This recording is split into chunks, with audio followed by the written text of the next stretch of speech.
ki maunga tapu ko te maunga o tēnei rohe. Ka mihi hoki ki mahitahi ko te awa. Ko te mihi tuatoru ki ngā mana whenua o tēnei rohe. Tēnā koutou katoa. E rere ana ngā mihi kia koutou katoa ko haramai ki te tautoko o tēnei kaupapa i te rā nei. Tēnā koutou katoa. Ko wai au. No ingarangi, no tiamani, no paina o ka tipuna. Ko Ngāti Pākehā tōku iwi. I tipu aki au ki Otautahi, engari e nainei e noho ana a hau ki Mautari. Ko Kao Raua ko Fiona o Kumātua, ko Tristan Tukutingange. Ko te heikura o Motueka tōku kura, ko Lucy Summerfield tōku ingoa. I ai ki te whakatauki, tū whitia te hopo, mai rangitia te angitu. I'm just going to explain and translate what I just said. So I began with a mihi mihi and pepia. In my mihi mihi, I acknowledged the mountain maunga tapu and the river mahitahi or maitai. These are important landmarks to the area, and it's good to acknowledge them. I then acknowledged the mana whenua or the tribal groups that belong to this land. And then I acknowledged all of you for being here and coming today to support this event. And then I told you about who I am, how my ancestors come from England, from Germany, and from Spain, that I'm NZ European. I used to live in Christchurch, that's where I grew up, but now I live in the Maitari Valley. My parents are Carla and Fiona. My brother is Tristan. I'm a student at Motueka High School, and my name is Lucy Summerfield. Mihi mihi and pepia is the way I've been taught to start my talks through the 5 years that I've been learning Te Reo Māori. It's about connections. Mihi mihi is the important connections, people, and places in an area that already exist. And a pepia is the important places, people, and connections to you. Maybe you are from Christchurch. Maybe you were a student at Motueka High School. Connections. So through my 5 years of learning Te Reo Māori, this is the way you begin your talk, with a connection. And not only have I been learning Te Reo Māori for 5 years during my Motueka High School journey, but I've also been immersing myself in kaupapa Māori, or Māori-led events, activities, and groups. This has meant being part of the Kapa haka group, speaking at the regional Ngā Manu Kōrero, or Māori speaking competition, and being part of the whānau form class. And through being in these spaces, being able to be in these spaces, I've learned that to see yourself and your own culture, you need to look at it through someone else's lens.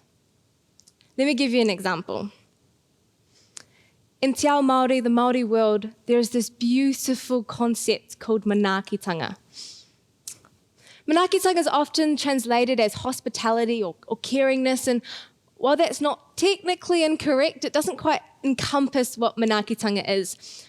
To really understand Manakitanga, you have to start breaking the word down. Manaki. So within the word Manakitanga, you have manaki and tanga. Tanga is a suffix that turns the verb manaki into a noun. And manaki, that's that hospitality, that caring, looking after people. Again, that's how it's often translated, but doesn't quite encompass it. Break it down again, and you get the words mana and aki. Mana is a very difficult word to translate. There's not really an equivalent in English. Again, often prestige, authority, respect. When I asked my friend what mana meant to her, she said that mana was the intensity of someone's soul. Mana isn't given by people. It's bestowed supernaturally at birth. Everyone has it. But the way you treat others and the way others treat you can uplift or trample on your mana. Aki is to uplift, to encourage, to inspire. So mana aki is to uplift, to encourage, to inspire people's souls, the essence of themselves. Manakitanga.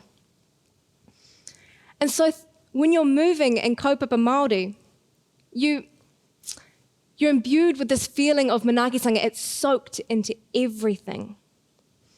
Let me give you an example of that. I recently sat my practice school exams. When I walked into my English exam, I sat down, paper was already there. I wrote through my 2 hours, I got up, I left. I didn't speak to anyone. When I walked in to do my Te Reo Māori practice exam, I went in and we waited for everyone to turn up. Then we did a beginning karakia prayer to start.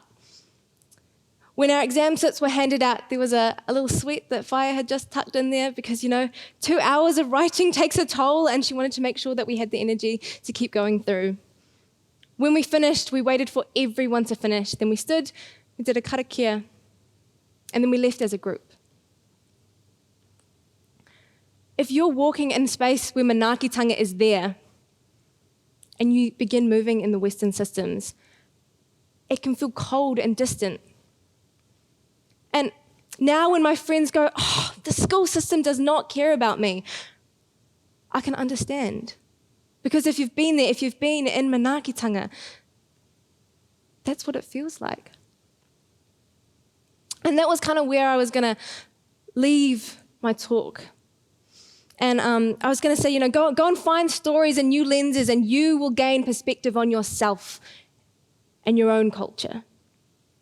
But I was actually, just before my very first rehearsal, I was giving this talk to my grandfather in his living room. And my grandpa is someone who talks a lot. He makes a lot of connections. And so his big sliding door is always open. And there's always people kind of wandering in and out, talking to him about some issue he's got involved with. Coffee machine's always on. And so while I'm giving this talk to him, one of his mates wanders in, kind of comes around the back, sits down on the couch. He's just kind of listening to the end. And when I finish, he goes, that was a great talk. And I was like, thanks. And I bend down to tie my shoes, and I hear him go, I disagree with it though, Māori culture's just horrible and violent. I just don't like it at all. I'm not going to get into it though. And I just had to stop and take a moment, because that was not the reaction I was expecting at all. And I kind of gave myself a couple of seconds, and I looked up and I went, I disagree with you, but I'm not going to get into it either, And I went to grab my bag, and I went, sometimes you got to practice what you preach. And so I sat down, I went, no, tell me, why do you think that? And so he did. He told me the stories he'd learned, the people he'd talked to, the experience he'd had, the histories he was taught in school. And I told him my stories, the people I knew, the stories I'd heard, the histories that I'd learned in school. And we were coming from these polar opposite ideas and places. And it was an uncomfortable conversation. It's very vulnerable to sit there and share your deep values and opinions, especially when you know that the person you're talking to doesn't back you up. And so as we sat there in that conversation, kind of moving around these big, difficult topics, we found common ground. Despite coming from what felt like polar opposites, he said to me, "You're so lucky that you got to learn Te Reo Māori. I think it's a beautiful language, and I'm really sad I didn't get to learn it at school." We're living in an increasingly polarized world. There's these big gaps between generations, cultures, political divides. And to bridge those gaps, you have to have connection. And I think we've potentially been focusing too much on agreeing, Why would you have a conversation with someone who's just going to disagree with you? And I can very confidently tell you that neither of us really changed our opinions from that conversation. But we did gain understanding. You see, you can disagree with someone, but understand where they're coming from. You can form that connection, and you can listen. So I think we need to go out there and we need to have those hard conversations with Manakitanga, with that respect, with that caring for people's souls when you're talking to them. And we need to listen to each other, and we need to understand where we're coming from. But those conversations are hard, so I want to leave you with a whakatauki or proverb to help you go forward and have those conversations. And that whakatauki is tū whitia te hopo, mai rangitia te angitu. Feel the fear and do it anyway. Tēnā koutou.